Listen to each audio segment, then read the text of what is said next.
Well, we're here. We made it, y'all. Week two of Martha Beck's The Way of Integrity. Welcome back again to the TGF podcast over our book club. We're your hosts. My name is Marcus. This is Imani, and we're excited to get back into it. No, seriously, last week was pretty eye-opening, I would say, for our experience as a collective. That was really cool. And this week we are covering chapters three, four, and five. I repeat, three, four, and five. But I'm all ears, sis. It'll probably be a shorter one today because it's just us two, but you want to Okay. take Yes. Okay. So we are now in our journey.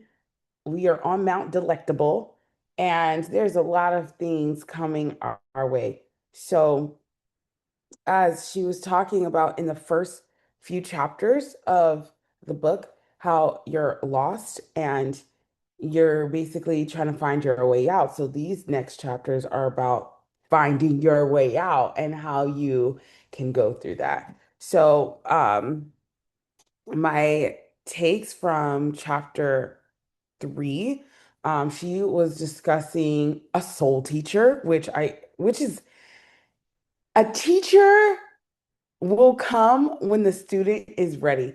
I first heard that phrase when I first moved to Austin. I had a manager who reintroduced me into the world of spirituality, and it was very cool to see what I had learned from my youth transcend into something new. And when she said that, ultimately, I did end up having a spiritual teacher, and that's how I ended up in book club. What? Y'all like, okay, anyways, so the teachings of your spiritual teacher are, it's very special. She also talks about how when you are, I guess, in the market, like in the market for a spiritual teacher, you're actually looking for one.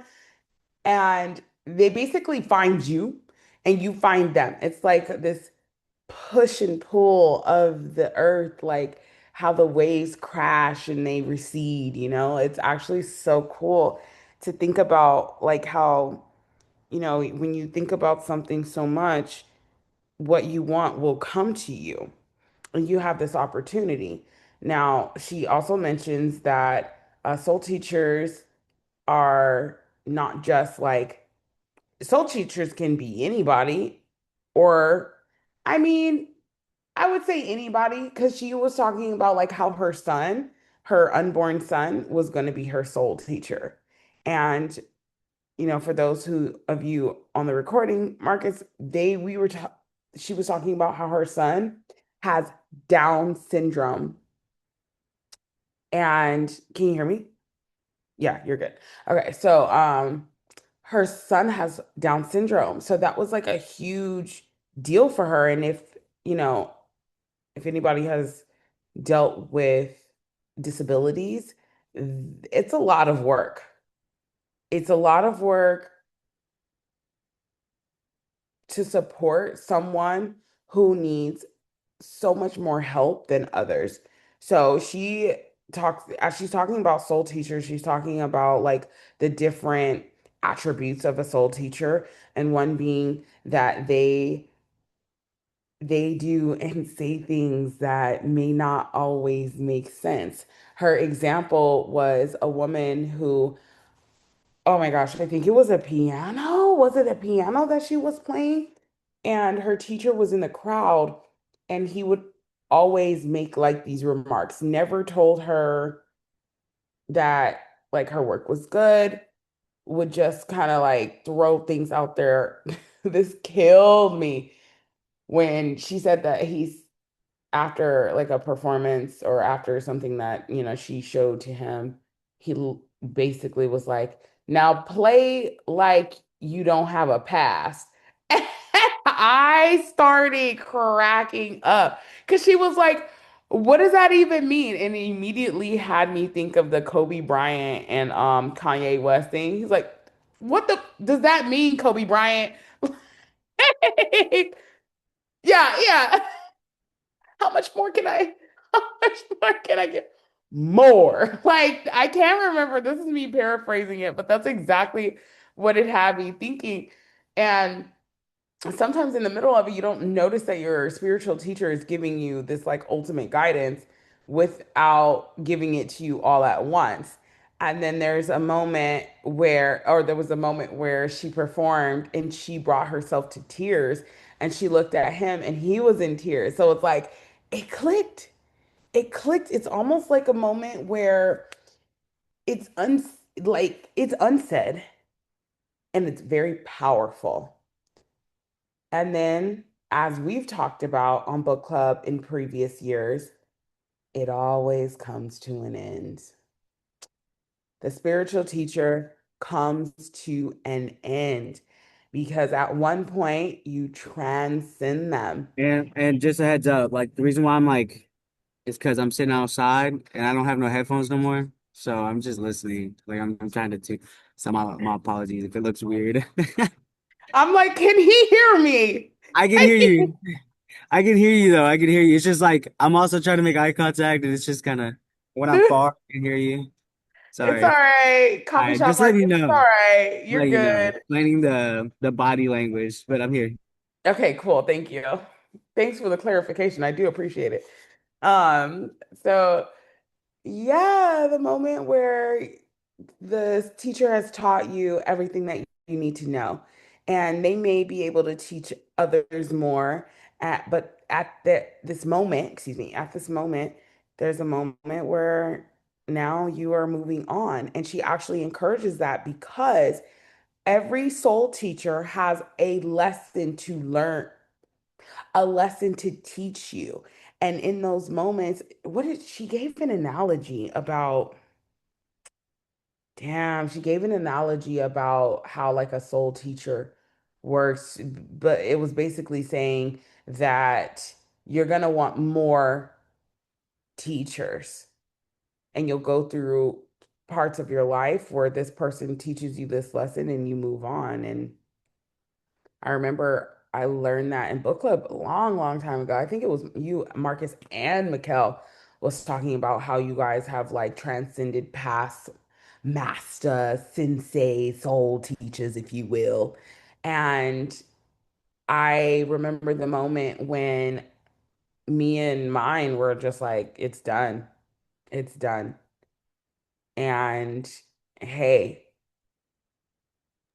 I think no, and like and honestly, just because we're on a podcast, but no, I agree with that. I feel like it's okay to come to an understanding when it's time to move on. yeah, yeah. Like It's what has been taught has been learned, and more needs to be like there's just another area, right? That I think it kind of she talked about in the R2D2 effect. Like yeah, yeah, yeah. So I think that's like kind of where you're headed to. But like our attention shifts because of what's happening in life as well. And there might be a someone or something that has grabbed our attention of what we're supposed to learn in that season, you know? So I agree yeah, with you. Like it's really powerful when the mentor and mentee or the teacher and the student come to that agreement and like, hey, you've graduated this class. Best of luck with the next teacher, you know? So kind of yeah. does that make I sense mean, or no? no, it does make sense. That's not how it happened for me. It ended up going up in flames, but it, the understanding was there Yeah. even through the fire. I was about to say you're like have you seen that meme with the dog just sitting in the classroom with a bunch Yeah, of this is fine. it's Like fine. with the eyes like low-key cockeyed. Yes, that's exactly. It ended up terribly. However, the lessons were there and they were learned. We got out the fire okay, unharmed. We're better for it. No, that's funny. That's crazy though, because I Stars. feel like it's wild. Like when you're really walking in it, dude. Why is this bee around me? Like, there's nothing sweet around except for me. Ah! Dude, like we're literally outside. You have all this area of flowers. Go be somewhere else, bee. Okay, but No, but genuinely, like that literally almost I got a friend. I'm sorry. I got distracted. I hate bees, even though I'm grateful for them because they pollinate the world. But they be Yeah, stinging. They be they hurting, hurt. man. Okay, anyways, when it comes back, sorry, go ahead.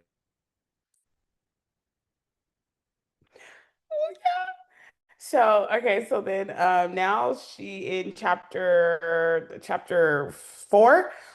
This she then starts talking about getting out of hell. Getting out of hell, clawing your way out of the damn fiery pits of your suffering. And how there's so many lessons about being in hell.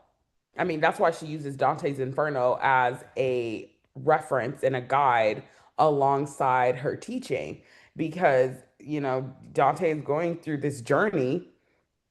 Um, she even brings up the hero's journey, which I mean, God will always put you in alignment when you want to be.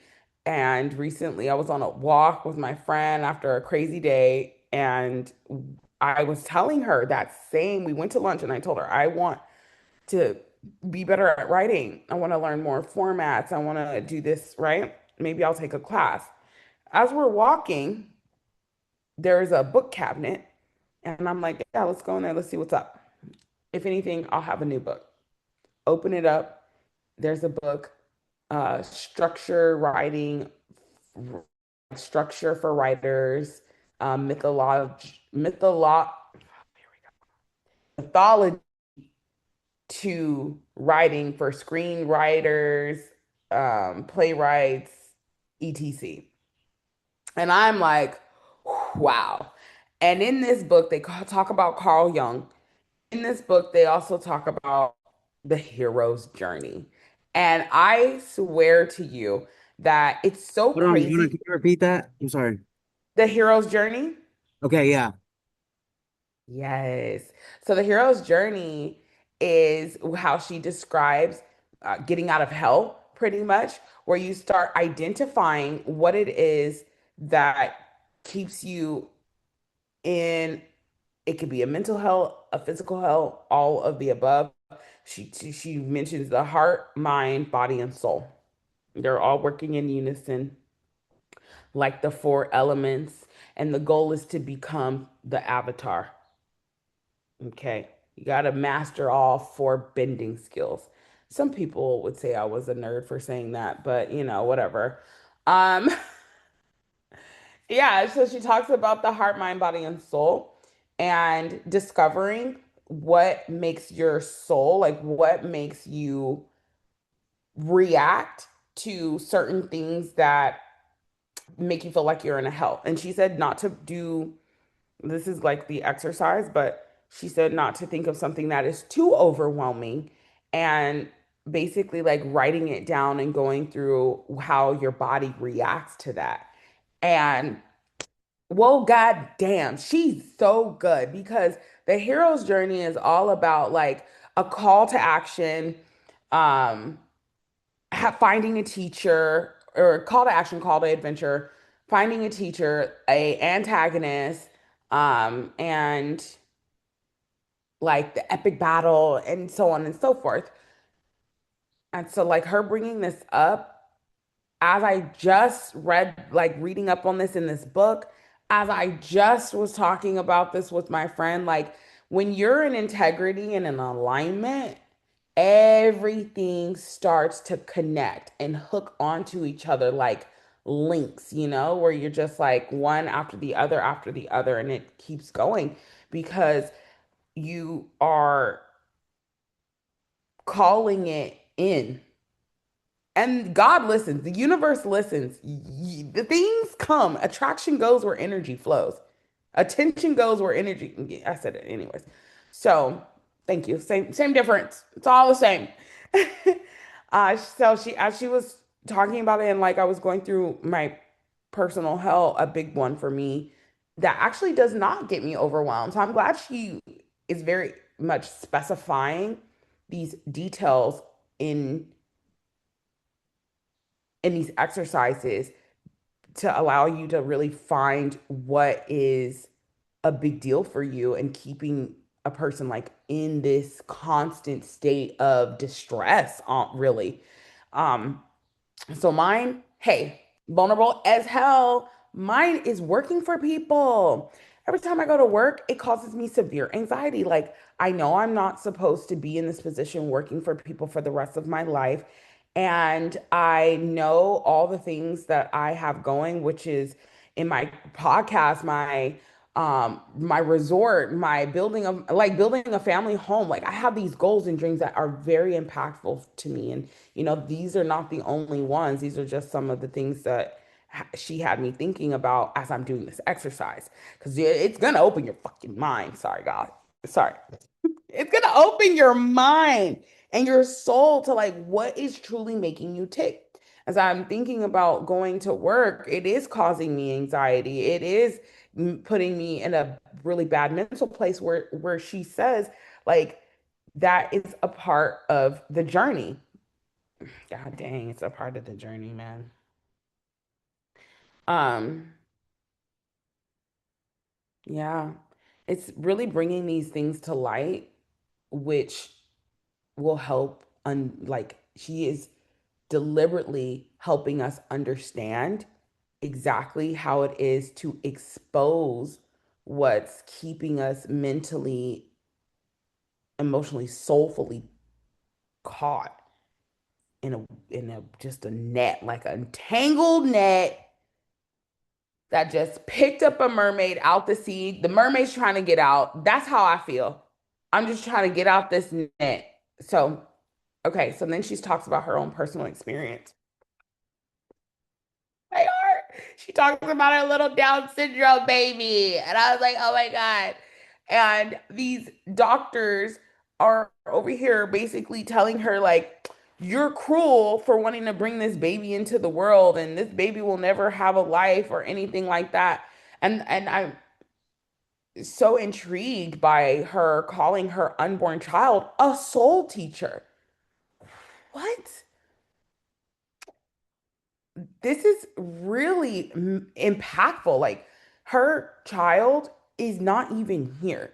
She has doctors, professionals telling her to abort this baby in this pregnancy. And she says, although I appreciate their pro-choice beliefs, she's like, she trusted herself enough to not she trusted herself and the love she had for her unborn child to bring her child into the world. She trusted and she loved that baby. She loved that baby. She loves her son. On top of her son having Down syndrome, and just like side note, there's so many, there's so much like negative connotation behind having a disability. There's a lot of doctors, even parents, underestimating their child's capabilities with disabilities. And for her, she trusted, she had her son, and he became a light in her life. Just because even a professional is telling you something, you have to really trust yourself and your gut, trust your own integrity, which is huge for this book or this book's teachings. Trust your own self and where you fall in alignment and let yourself make the decision, not some team of doctors who think they know better than you. Because she said, your biggest soul teacher will always be yourself. You will always have the biggest insight. Ah. I'm telling you, y'all, you gotta become the avatar, bro, and like start talking to your past lives and keep that integrity up. You feel me? Because you know what's best for you. Okay, I think I'm just on a real avatar binge right now because this show has so many like links to this book right now. This Are you young talking boy, about Avatar: The Last Airbender? the last airbender, bruh, I've been Or I caught. don't know if you're talking about Avatar the movie. Okay. I'm just I was talking saying. about airbending. So you got to master all the bendings. Like, come on, Marcus. Okay, well, I'm picking the pieces because oh boy had to embody an entire different body with the same mind. That's all I'm saying. In Avatar, in a different environment. Last Airbender. The last Airbender, okay? Okay, okay. All right. So he like And I like technically, the Avatar movies are based on the elements. Okay, this guy. He's like, I'm about to I'm make this following work. though. I'm following. I'm following. All right, all right. So, just like another example in Avatar, the last Airbender, he was like, everybody was telling him to kill Fire Lord Ozai, and that bro did not want to kill that man. He was like, this is not what I learned as I grew up. This goes against my integrity. And he did not want to do it. And so it ultimately, spoiler alert, he freaking takes away this man's his fire bending. He takes away his bending so he cannot bring harm to the world anymore. So this woman brings her son into this world knowing that it is going to be more difficult for them to go through life because of people's perceptions, people's cruelty, learning and it's not even like disability or anything. It's more so delays, learning delays. And she chose her son. She chose love. And it's so powerful. So that's my take, y'all. Love this book so far. So good. Marcus, take it away. No, it's fire though. I appreciate the analogy with Avatar there because that definitely like I didn't even think about that when I was reading, but Mhm. it's a great aspect of it because the entire show itself has a lot of aspects of like finding oneself, right? I think about like I think it's an underlying principle in all existence of humanity and why like some of the greatest shows actually like here's my food for thought for the day. Like all the greatest shows or the greatest like pieces of artwork or creative things that occur, all of that plays in parts of finding what it is that you're supposed to be doing, who it is you're supposed to become, and how you're supposed to be acting in alignment with that. Right. I was just talking to my uncle about this after morning Bible study. We were discussing, integrity in terms of, doing what is right in the Lord's eyes at all times, regardless of public or outward recognition. And can you hear me from this far out, or do I need to be like right here? Nah, you're good from Okay, far. yes. Bro, there's cars, there's a lot of noise out here. This is why I'm like, but shout out to Zoom and my computer mic. I need a little mic, little vibe. Well, noise cancellation. I'm gonna give me some new headphones. I'm not gonna lie, I had a very vulnerable moment. I think it was like on Monday or Tuesday. My AirPods kept like disconnecting from my phone mid-set, and they were just like not working. It's like disconnected, power off, connecting, and just like the whole music was just. I'm like, I'm not doing this, so I literally threw them away. I'm like, I'm not gonna hold on to things that no longer serve me or work in my life. We are going to move forward, and even if I have to work out with no music, which has been an absolute challenge over this week, I should say, we're still moving towards who I'm supposed to become. So I'm grateful for the scenarios that I'm being put into. And I'm grateful for this book as well because like the more that I recognize a lot of what she's talking about, I've always aimed to do kind of like that's why I loved Avatar, the show. I've aimed to become the most authentic version of myself possible. Oh no, it's raining. The Lord will set me free. It's okay. Hold on. Not today, Satan. Not today. And now a word from our sponsors. Hmm. Hold on. Yeah, it's all good. I'm gonna go in this little table over here. Yeah. What that thoughts? So you know it's about to be a fire take. It's raining from hell. Sorry, wait. Hold on. I Y'all put just wait, wanted to say it nah, like we that. good. Move. Hey, protection. The rain of God is coming down here.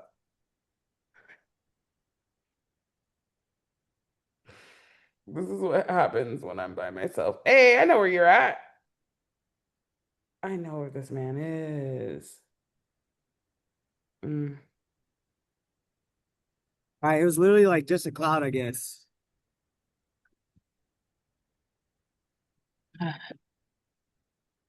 False alarm, guys. I think it was just a cloud. All right, can you see me? Can you Yes, hear me? indeed. Are we in the game? Absolutely. Okay. So what I was saying is, I think the reason why I've related with like that show and the fact that you brought that up, yeah, is the fact that I've always attempted to operate in a sense of integrity to follow this inner voice without really knowing what it was. And she talked about Mm. in the finding your teacher, right? How you could relate this to, or how some people relate it to like an inner consciousness or a Christ consciousness.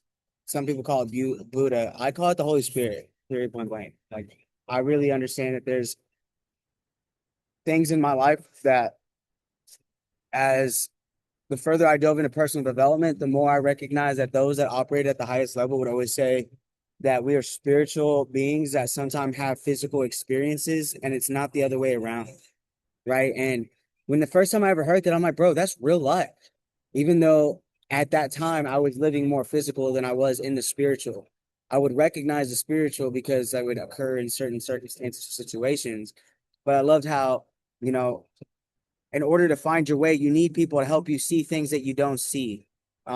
She said,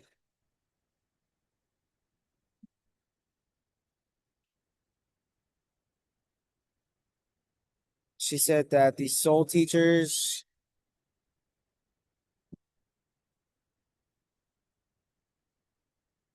help you essentially identify the ideas and behaviors we've been learning since birth. Most of these errors lurk in our psychological blind spots. Like you can't see them. Like it's literally in the areas that you're blinded to.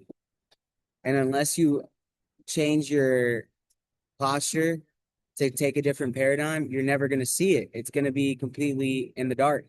And, I'm grateful for my spiritual mentors over the years, in finance and business and life, and I've recognized when at different seasons when it was time to let certain teachers go, recognizing that all of it was designed for me to follow what's most important. What I got from that chapter is that the external teachers help you find the internal teacher that's always been there. That was the main point because she said no external teacher can ever be the answer to all your problems. The role of soul teachers is crucial. They offer just enough feedback to help us find the wisdom at the core of our own consciousness. So, what that means is like you've got to be able to understand that the goal is not being able to get to where we're supposed to go based on outward teachers alone, right? She said the outer teacher is merely a milestone. It is only your inner teacher that will walk with you to the goal. For he or she is the goal. I was like, bro, bars. This is literally one of my favorite things, and I'm taking it for the rest of my life. Because I'd always tell people like the reward is not the destination. Your reward is the person you become in the pursuit of the destination. Like you have to become somebody you currently are not. You have to become somebody you currently are not in order to experience and get somewhere you currently are not, period, point blank. So I love the way she put that. The outer teacher is merely a milestone. It is only your inner teacher that will walk with you to the goal, for he or she is the goal. I've heard people say it like this, right? Like you're born with yourself and you're going to die with yourself. So you got to learn to love yourself so that you can guide yourself as best as possible. And when she dove into like literally the next page on finding your inner guidance, I put in all like right next to it, Holy Spirit, because the Holy Spirit has been that guide for me. In fact, like the Bible talks about how he is our holy advocate and our helper. He, um, right? The true self, true nature, essential self. The way of integrity is simply to listen to this voice, to sustain this feeling, not just occasionally, but often, even continuously. Bro, sometimes I feel like I be going crazy, but I recognize that I have grown more in tune with listening to that inner voice because that inner voice is being influenced by a holy advocate inner guidance, right? My consciousness and my internal soul is being guided towards this aspect and this way of living that I've become more aware of from what my faith has taught me to understand, to know to be true in my belief, which is, like I know Christ died for me, and in that I have the Holy Spirit within me. So I'm able to overcome human rationale. I'm able to overcome these things that we falter towards. Like I love the way you put it, right? It was with the like overcoming the emotional aspect of it. She spoke on body, mind, heart, and soul. The most important skill we need to follow is the way of integrity within these four components. So the body's reaction to recognizing truth is relaxation, a literal involuntary release of muscle tension. And I'm like, yo, whenever you do surrender to the truth, like you're like, it is what it is. I literally abide by this law. It's the law of polarity. And the first step of that law is acceptance. It is what it is. Can't change it. Right? I say it all the time. People's perception of reality is more real than reality itself. And if I understand that reality is the truth behind it, then everybody and their mama are in their own stories. And if I can recognize the truth and accept it, then the truth is gonna set me free. I'm no longer bounded. Go ahead, play whatever story you want in your head. But at the end of the day, that apple tree is producing apples, not an orange because you're calling it an orange. It's an apple tree, and those are freaking apples. Regardless, like taste the apple. It's not an orange. It's different textures, different colors, different flavors. It's real life, man. And I feel like for the longest time, I thought I was going crazy, but the more I've dove into the Bible, the more I've dove into personal development and understanding and reading from successful people, their acceptance of these truths. Bro, I quit playing with my Lord, dude. I'm right on point. I'm right on path. And all he's doing is separating myself from those who no longer align with that truth.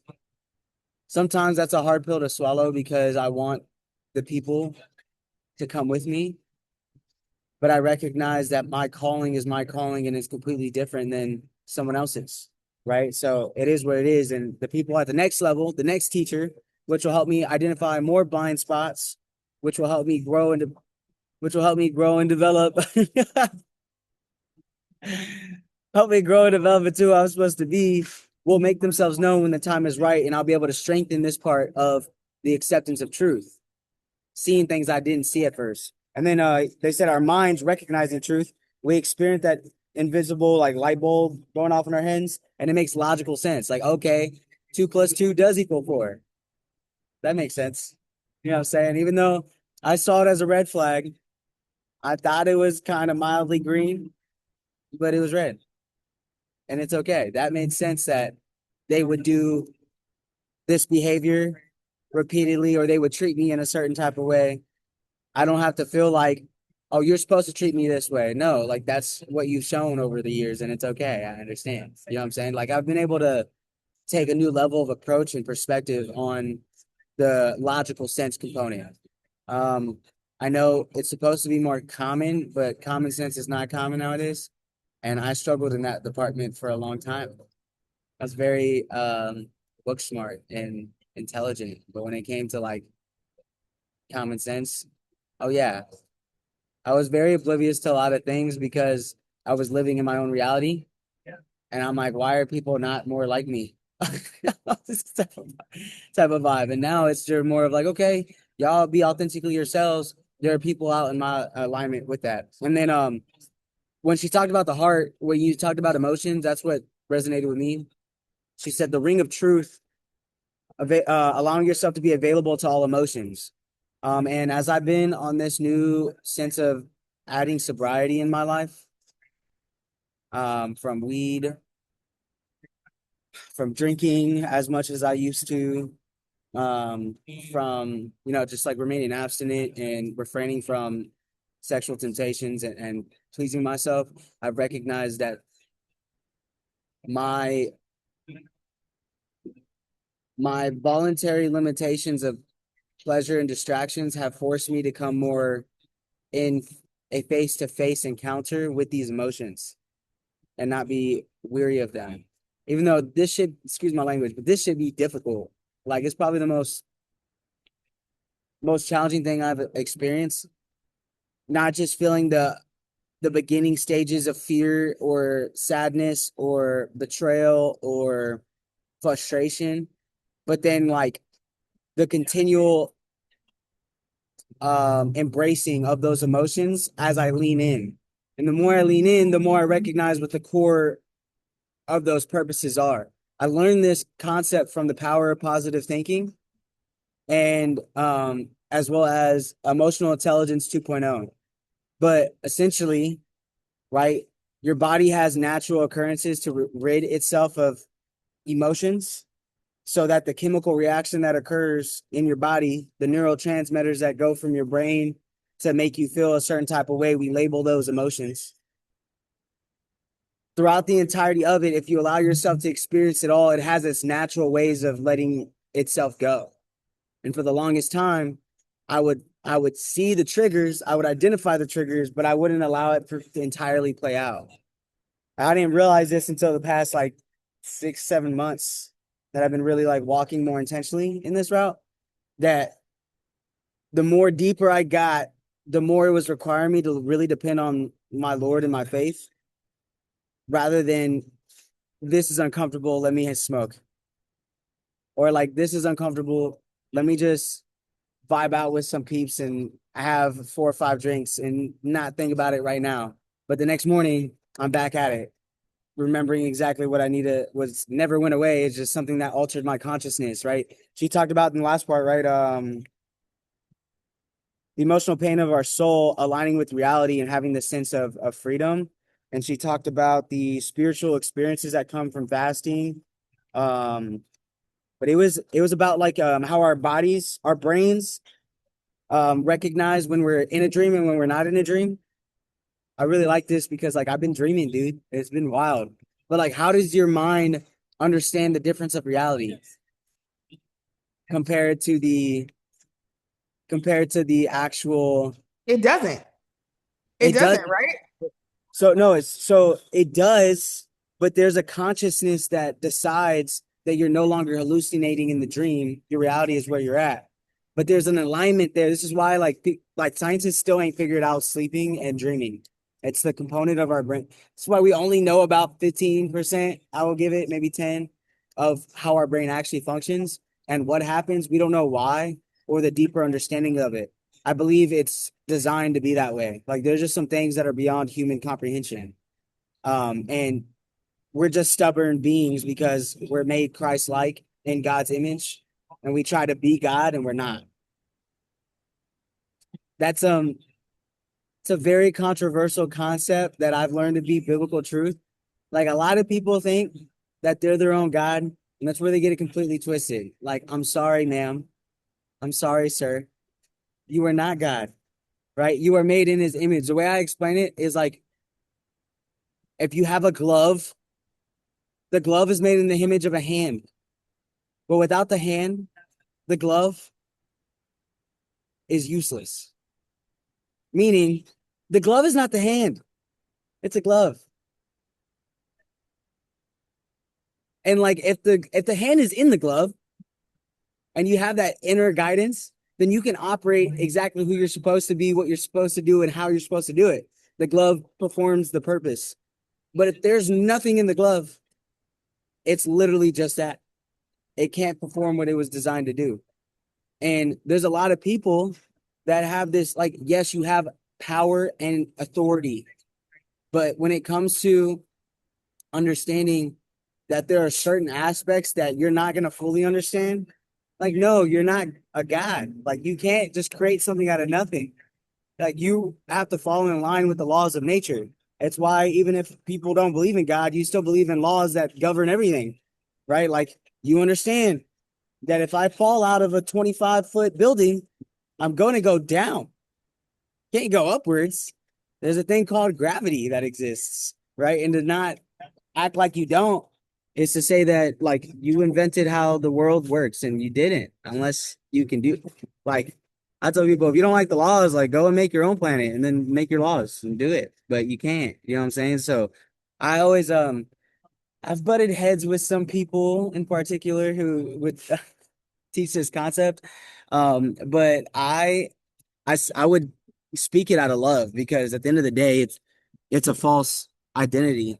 And if you recognize that you have a consciousness and an ability to operate out of an inner guidance and tap into that spiritual component, then you can be more integritous in alignment with body, mind, and soul.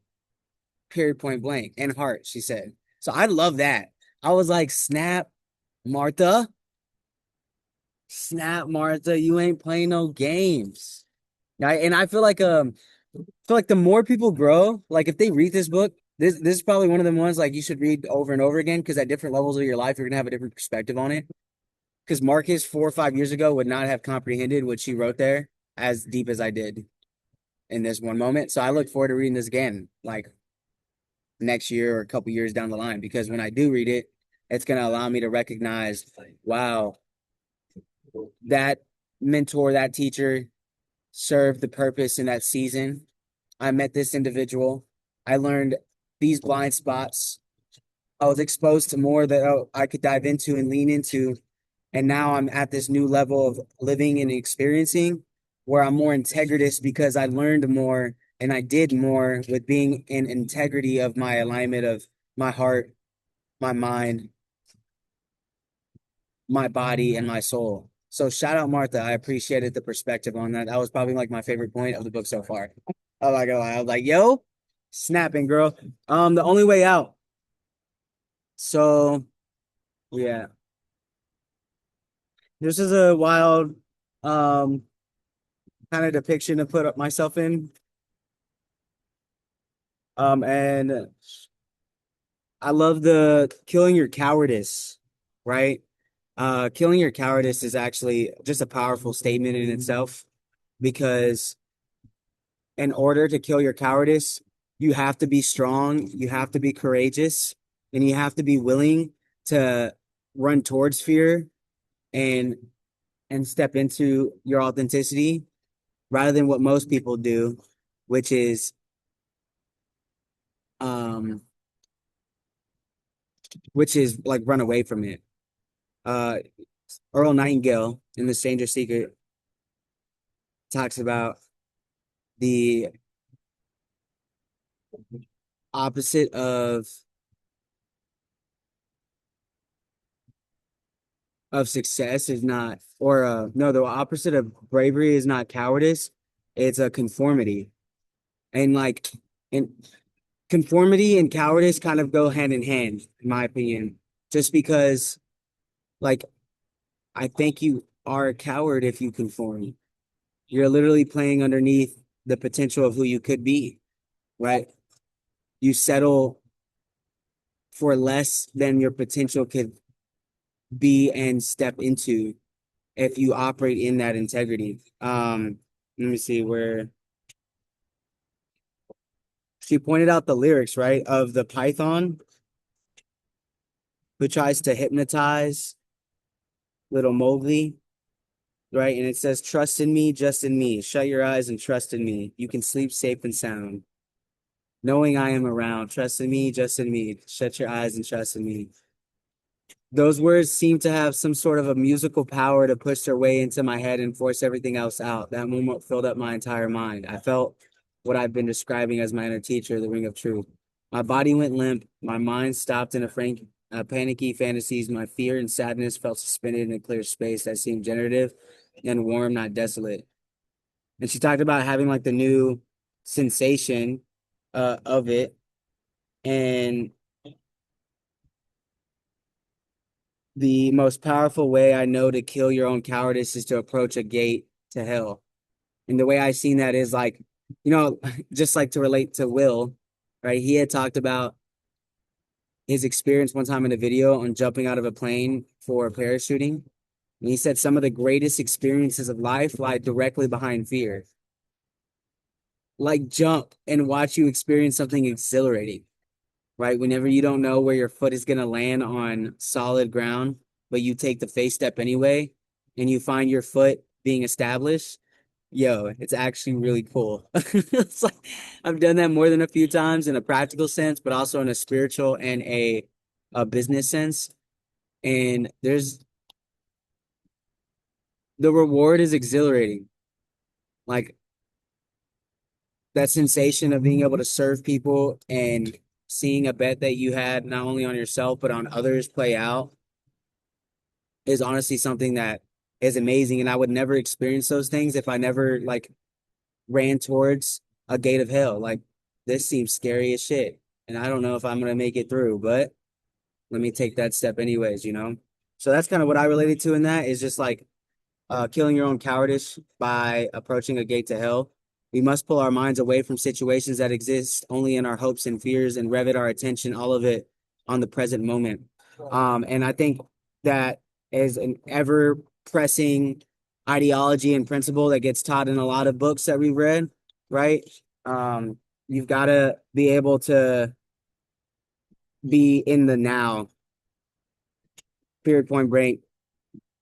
She said, presence is the sanctuary integrity offers us as a denial comes to its dreaded end. You can try it as you read the paragraph. And it was really cool because I don't know why I highlighted that part, but that part was highlighted. Oh yeah, the exercise of breathing, the surrender of meditation. That was cool. I've seen that like operate in my life as well. But I think your willingness to be present helps you deny what isn't true. So you become more accepting of what is, and then you're able to let go of what is not. And sometimes because like we're humans of conformity, of comfortability, of habit, we hate change. I know I do. I don't know how many times I've been embracing change and I still can't stand it. Like I get so annoyed by it. I'm like, oh my gosh, it's changing again. But like, I need to stop being unexpected, or I need to stop being surprised that things are changing because it's always going to change, you know? So if I know this, why do I still get surprised? I don't know. Maybe it's just like my human, period, point blank. And then five, into the inferno. So like after you go through the gate, you're in that thing. And I related a lot to um the lies that we believe because I feel like God's been identifying a lot of things in my life recently where she wrote, our worst psychological suffering comes from thoughts that we genuinely believe while simultaneously knowing they aren't true. Like, yo, that's a freaking bar. There are like a handful of That's so things that real. I'm currently facing. Go ahead. I say, yeah, that's so real.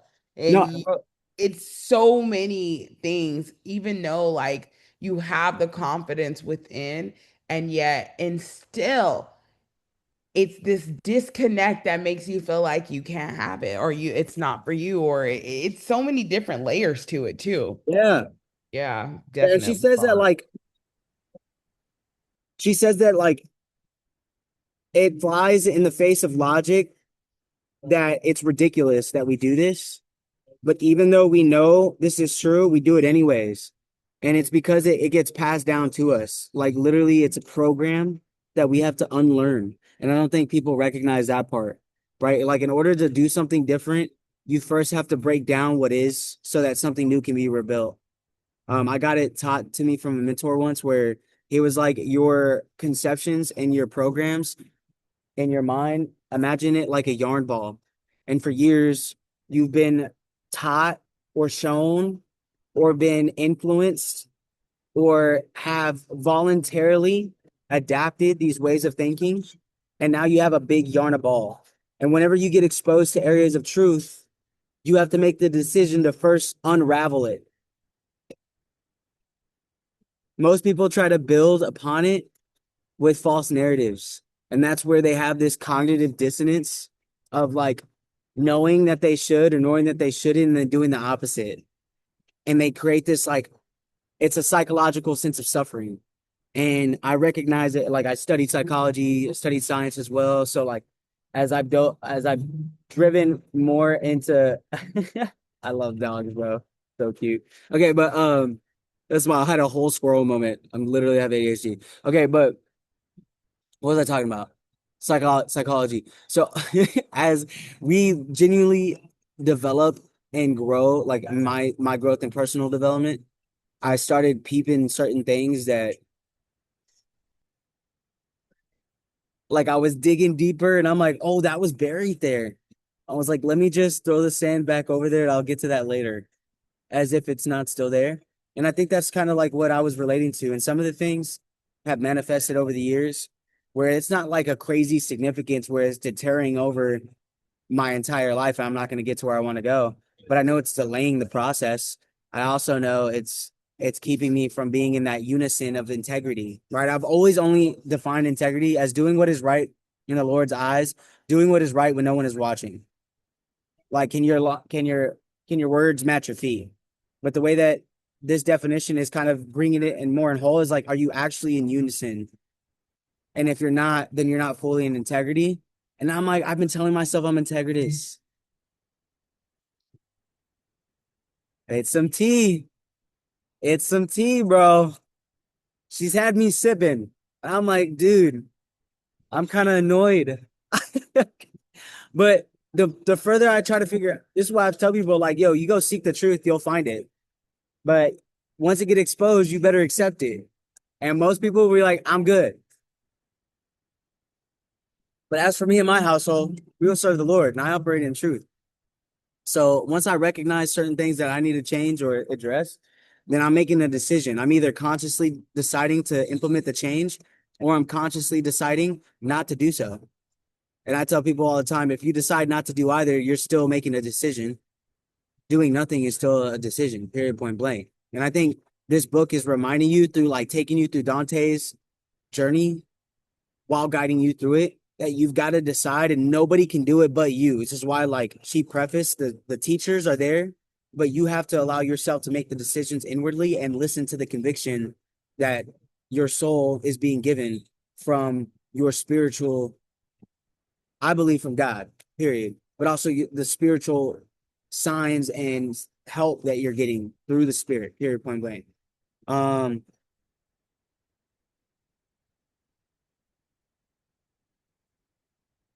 Yeah, where's the other things I highlighted? They insist that they're absolutely certain, but they are and that they are absolutely comfortable. And then later on, she says these people are simultaneously feeling uncomfortable and swearing that they're completely comfortable at the same time. Like, what are we talking about?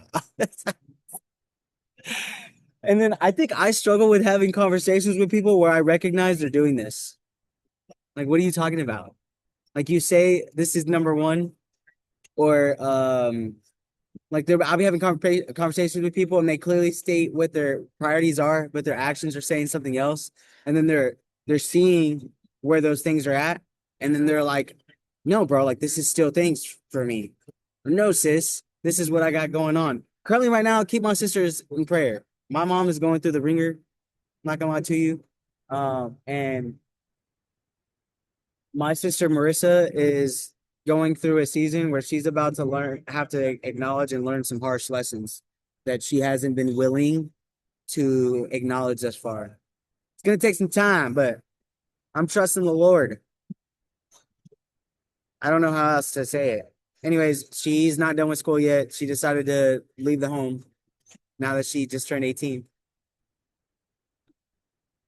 No job, no nothing. And I don't know if she's like treating it like a little vacation, but if she don't know, she about to find out. This ain't no walk in the park. And I pray that she just finishes school. There's nothing else I can do. But anyways, I just want to put that out there because it's just I see a lot of I'll people pray for think, her. She's thank you. young. And just She's remember, we've young. all gone through that same thing, just in different Yeah. ways. The uh Hello?